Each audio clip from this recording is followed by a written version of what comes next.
Bienvenue mesdames et messieurs, merci encore Nandenge tout le monde on toujours dans le cadre Masolo ya Mboka, l'actualité nous oblige. Le lot au Goubeta Masolo est allé déjà départ, il y a Freddy Matungulu na Lamuka, le lot a suscité débat et belé à quoi na bad. Tokobeta Masolo, Tokobeta aussi Masolo est allé bâti le Kwebo, oyo yepe a outi ko claquer la porte, il y a FCC. Pourquoi pas Alexis Tambwe Mwamba Oyaza sous sanction internationale Lelo Joseph Kabila a imposé na Sénat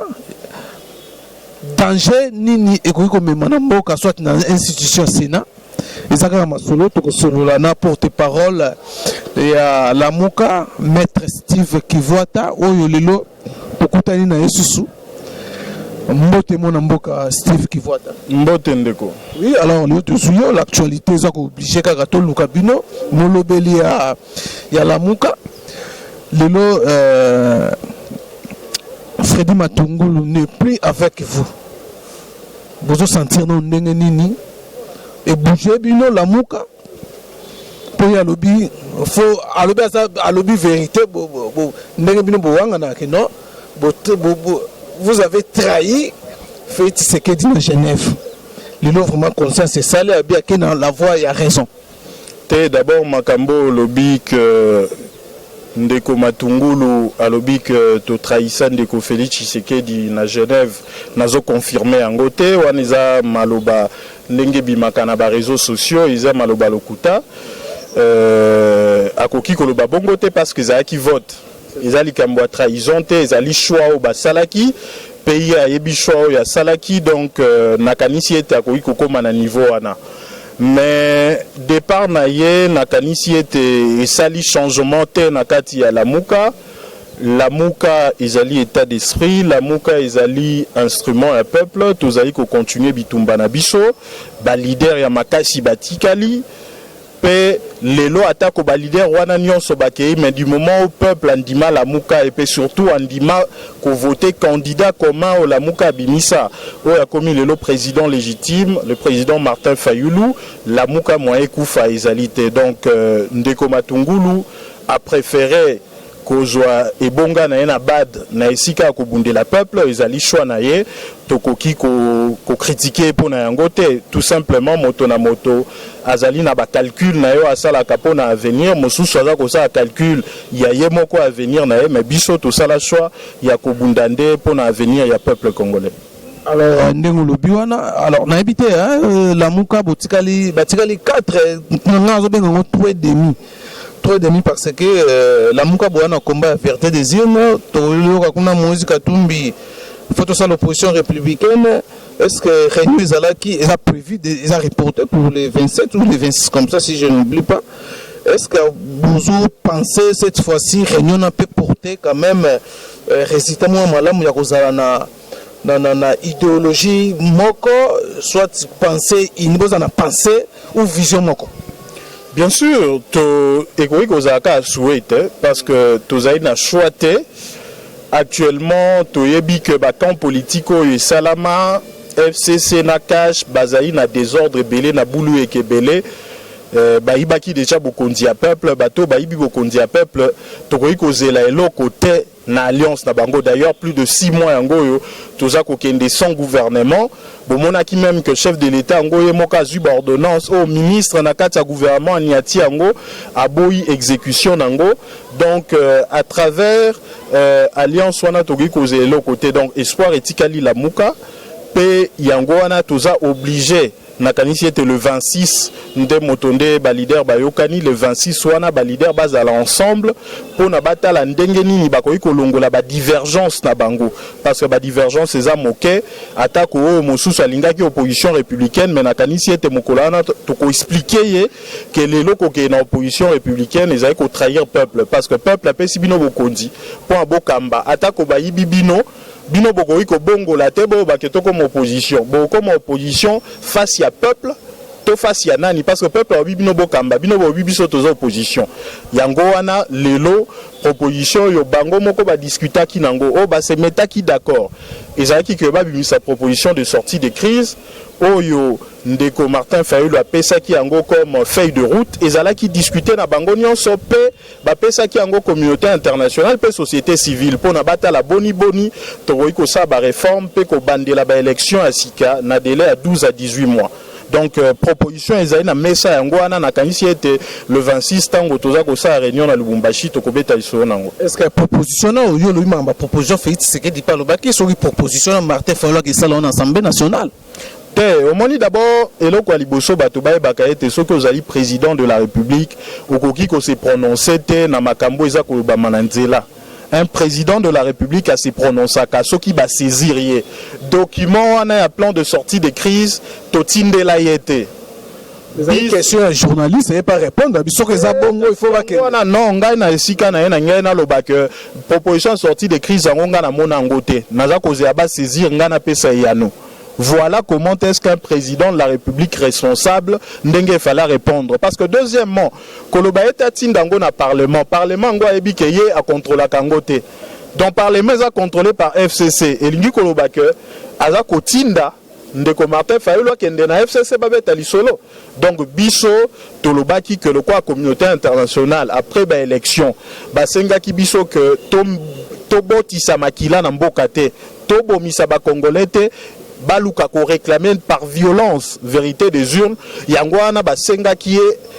boni akoki ko sala à se sacrifier pour qu'à privilégier peuple congolais yango na plan de sortie de crise au moni ete motuya pona ezalaki ya kondima ete atako ya kozwa isu bokonzi yango te au peuple apesa ye mais basa ba réforme pona ete lobi tango ba élection ko salema eza nde choix ya peuple moto koma koza respecter eza ate que na 2006 tolelaki que ndeko Jean-Pierre Bemba ba botola bokonzi na 2011 papa Etienne Tshisekedi aleli bokonzi wana tino akei kokundama impérieusement abandé kolukatika kozwa ngote lelo loko ekomi sous président légitime Martin Fayulu soki to se ba réforme te et que ça a été 5 ans après tokoza lisusu na moto mosusu akolela que peuple a pesa bokondi mais ba yibi yango par seni pe cour constitutionnel topé kingakati yango wana biso to bito ça ba réforme pour que ba élection que ça les ma volonté à peuple za la élection de 2023 te biso to lobi yo yibi eloko a peuple omoni eloko moyibi e profitaka kaka teta lelo ba yiba bokondi a peuple toza na plus de 6 mois sans gouvernement yango wana biso to sengi ete réforme on est ça là entre 12 à 18 mois moi tango moke ko ça que soki yo yebi koza président de la République ya solo peuple alingaka yo okobanga élection pour nani yango wana biso to bito ça ba réforme na tango moke pe to bande ba élection. Voilà, alors na habité yo zolo ba makamba document Martin Fayulu a proposé qui pour ressortir na crise bino bozo ba crise ezali yemo kaka zo senga azala président il y a institution en CN Haute Conseil national pour la réforme institutionnelle yemo zo senga poste moi te que no bato yo bazo ba que no azo senga poste pas ya fait ce qui dit bazana raison. Non, d'abord faux. Non, Azako Senga poste pas Ndeko Félix Tshisekedi parce qu'à Tindeli Angote. Tout simplement. La proposition sont proposées. Yango wana yokana nondeko. Tout simplement, lelo nambo kanabiso to bosanate que tozaï na motomoko azaki président élu mais ba proclama yete pe tozaï na motomosusu o yazali président proclamé Mazaki est lutté. Tous dans la situation wana yangwana baobi moko akamba mboka de manière transitoire andimine de Félix Tshisekedi te kaza président a sengetan di mama comme étant président à transition peine à transition wana donc Martin Fayulu même dans senga ba proposition azo senga poste non azako senga te azako ba yo moto ba proclamer président au Kambimboka transitoirement pendant temps wana moke ngai moto peuple apesinga bokonjo na représentant un peuple ngana sa ba réforme pour na ete peuple azonge ya bokonzi na proposition ezande bongo hein a proposer ngo na bayo bandimi baza ba médiateur na conflit en mboka na biso parce que bato mosusu baza ko ebate baza ko kanisa que ete lokwa toza pacifique nde tozali na soutien populaire te non peuple azali aza frustré souci na biso ezali que tozwa solution de manière pacifique. Yango wana toza kolinga attaque komokete makila ya bana Congo etanga. Parce que toyebi que bango kuna bazaka na gadget facile. Attaque au peuple azako tindika biso azako ba photo réclamer na bokasi misu basenga kabiso mandoki. Mais to baka peuple yonde moto a mondoki yonde moto faut réclamer pacifiquement pe bango pe faut ba respecter réclamation na yo yango wana toza kobunda pacifiquement pe tokanisi ete il faut to suka par ko exécuter plan de sortie de crise wana. Voilà, alors merci. Alors maître Steve Kivata, alors bien concernant toujours comme l'actualité ça obligé tout le monde qui na FCC craquer la porte, il y a FCC, n'a habité, yo attaque politique, aux hommes en démarche à battre, nini, yo bamsous, bazo soupçonné déjà, il y a commis déjà vers, alors qu'il y a un catch pour moi par le bas qui n'a déclaration n'a que non, à cause na pouvoir, na majorité. Que yango nande makamba bulu et yangote, alongo na FCC. Makoti na cash tote aza pene na majorité za lokola okoki mambula na ebale abimina note azaika na temps na bango isika oyo FCC cash pe ba signa dilo batika ko lakisa peuple te donc même attaque ko akei na cash azali kaka pene FCC pe autorité morale na bango toujours ndeko Kabila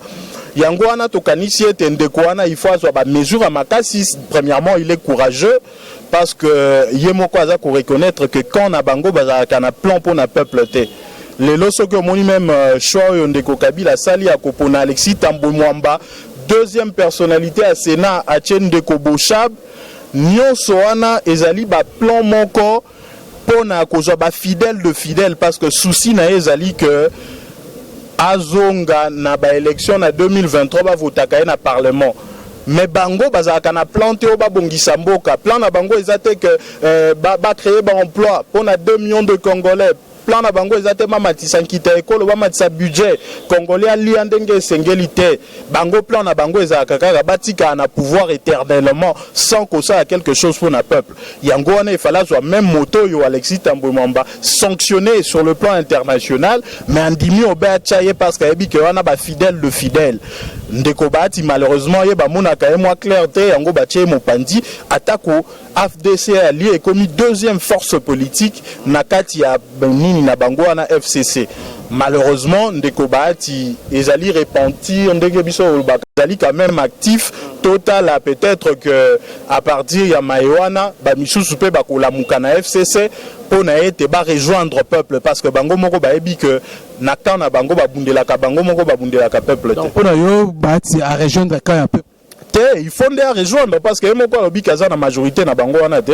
yemoko aza toujours na FCC na cash ndeko Félix Tshisekedi na tango nyonso akumisa ndeko Kabila ndeko Kabila azali partenaire à malamu tozali na makanisi moko tozali mais ye aboyi ndeko Kabila alingi acha michama na maboko ya Félix ezali eloko moko. Donc à changer le côté bango peut-être à kende pas ndeko Fachi président proclamé actuel a ebisa que ndeko tozongi la peuple to bunde la peuple to zana ndeko Kabila te parce que y a un plan à mabe a un plan obe po na ye moko azonga na bokonzi. Alors la raison pour laquelle le gouvernement a retardé pour bima pour bazoyo kanate pour nous accord c'est là c'est les autres prouver que non il y a pas vraiment un accord morobo entre FCC na cash pour gouvernement c'est bima te ba accord ezakate te omoni accord o ezali ya pouvoir à moyibi ezalaka toujours respecté te. Le bien mal à qui ne profite jamais. Zandet il est là. Si on mona bateau yo, ebi que bateau basa ka miibi basa ka association de malfaiteurs. Mais ce qui moninga moko azui téléphone a ibi akeyo comme on a teki en $20 ayo ebi sabon que na teki on a 2000 francs. Donc entre bateau ba ibi bokondi à peuple ba ko yo kanate parce que bango mo ba ibi ke zelo kwa bateau. Donc yango wana mo ba yo kanaka izate o koto azui bokondi aza ko bloquer gouvernement koto mosusu ye aki a dribbler bango azu ordonnance a nommer ba PDG bango bazu ba bloquer ordonnance et ko salema obe bongo to ko risquer to le kisantango entre kota la kabitumba na bango mais dans l'entretemps misère ya peuple qui risquer mataka yango wana biso to obi au lieu que bino moko loko aboyebi ke biloko wana bozu yango eza na ndengo esengelité boya tozongisa bien à peuple et pas à peuple comme ça tango élection ko bandelama peuple akoyeba nani nde ya solo solo apesa bokonzi na ye tango bokonzi kozala ya solo ke ya solo peuple alingi ndeko Félix Tshisekedi apesi ye pe majorité parlementaire okomona ke mboka ekokambama malamu mais tango ndeko Félix Tshisekedi ye moko aza koyeba que majorité parlementaire wana eza ya moyibi ye bato wana pe baza koyeba ke ye pe aza ko mériter te ebonga na ye ya président moyen bakambama malamu eza te moto nyonso fo boyela moninga situation toza nango yango wana biso plan de sortie de crise au lieu que ndeko Martin Fayulu aloba kobe bozongisela ngai bongo peuple apesa ngai ye aza kosenga réforme oui au conseil wana ngi kolakisa nini eza ndeti eloko ya moto bayibi ya obike te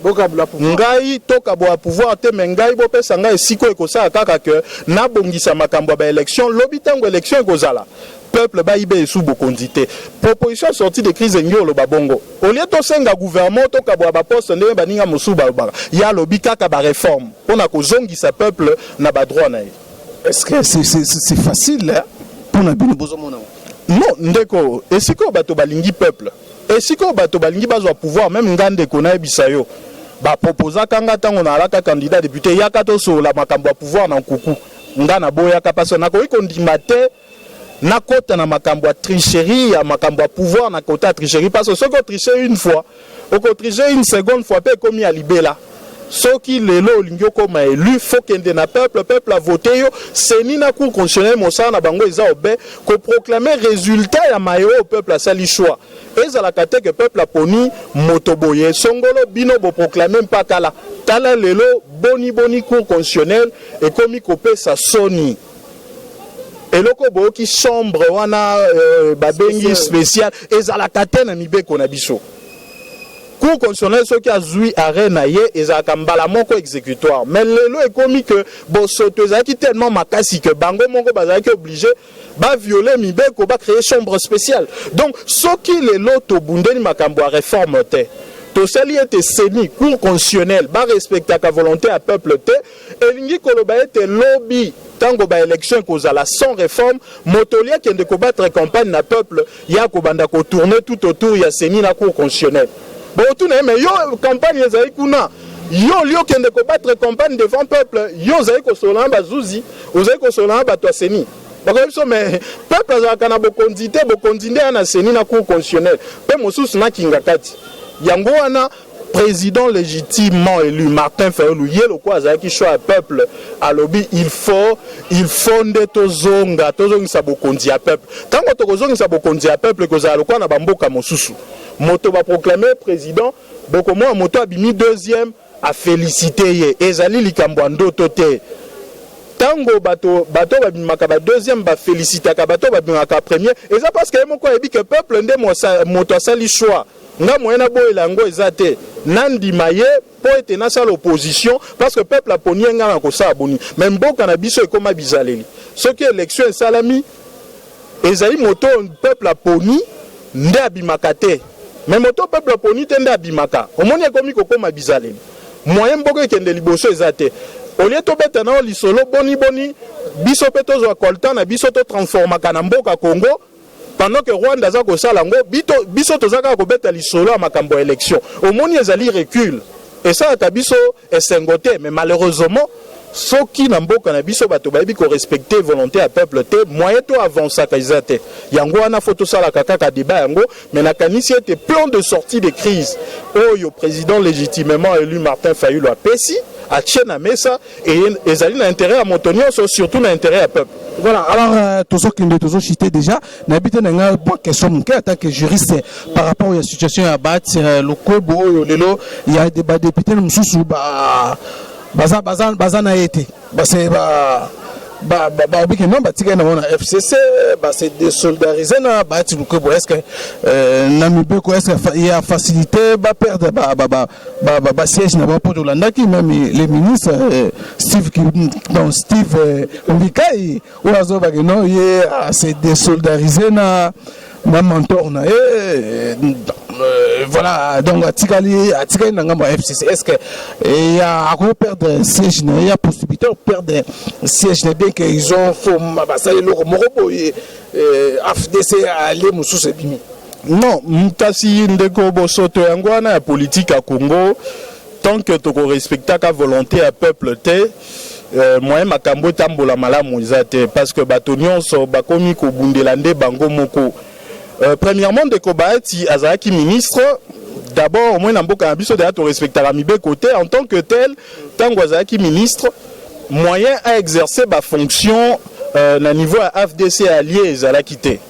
Nakanisi était après avoir été élu sénateur, n'habite ce qui a régularisé la situation pour Kazonga comme président, il y a FDC et alliés.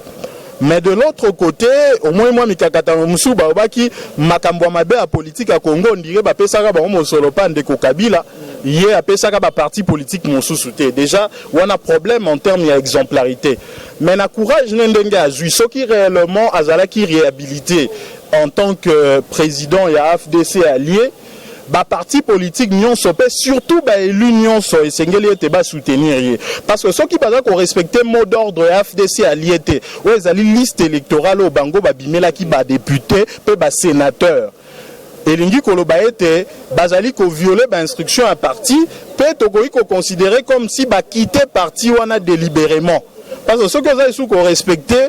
Mikano ya parti politique na ote to regroupement politique na ote ezali comme si au quitter délibérément, c'est-à-dire au longwe volontairement la partie. Donc au koki ko perdre mandat. Donc ceux qui FDC allié à saisir cour constitutionnelle à lobby oyo ba sénateur nangai mais ba lobby ba se désolidariser nangai pourtant ngai naza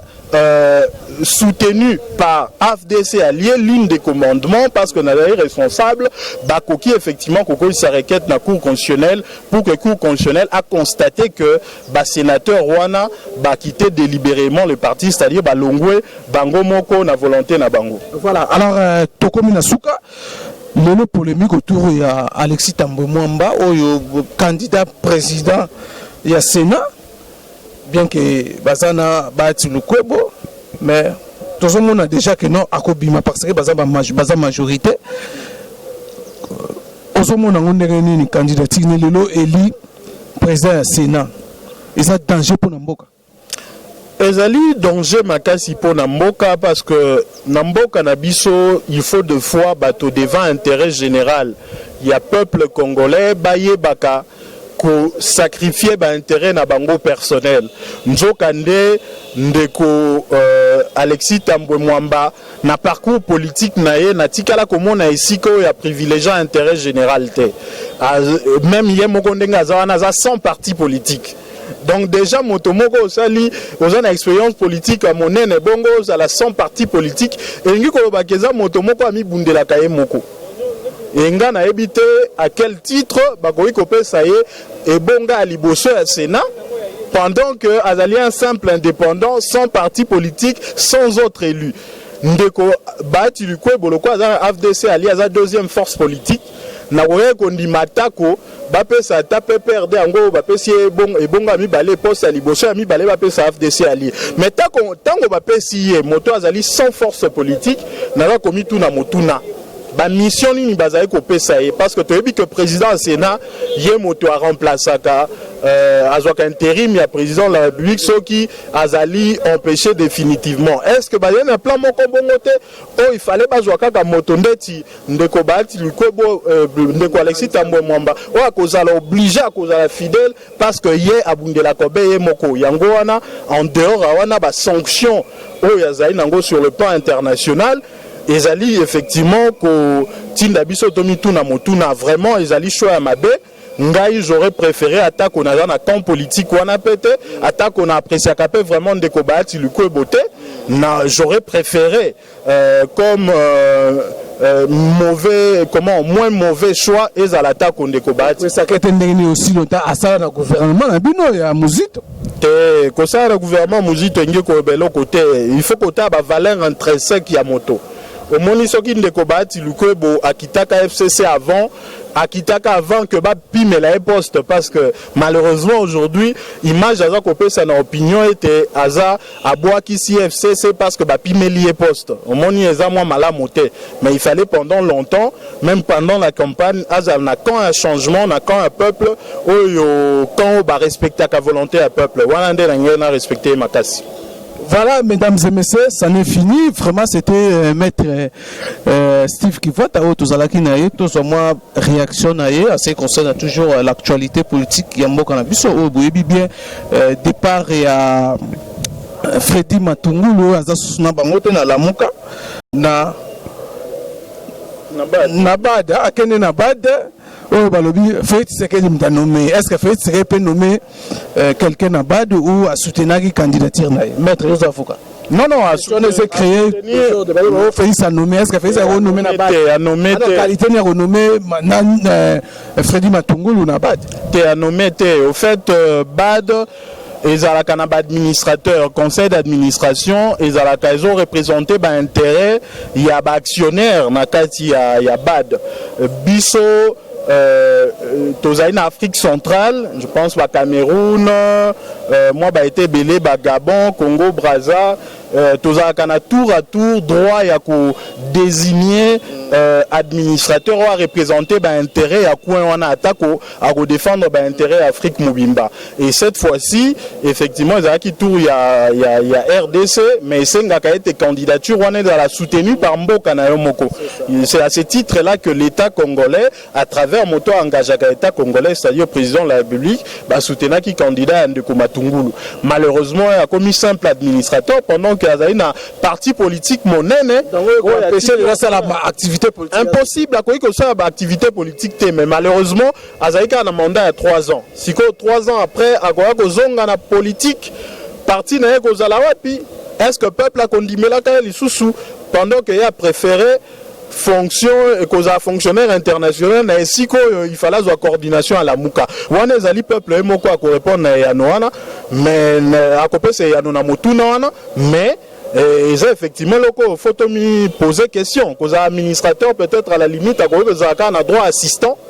Mais ici il fallait la coordonnateur à coalition la Mouka pour 3 mois à préférer à l'administrateur na BAD pendant 3 ans. Donc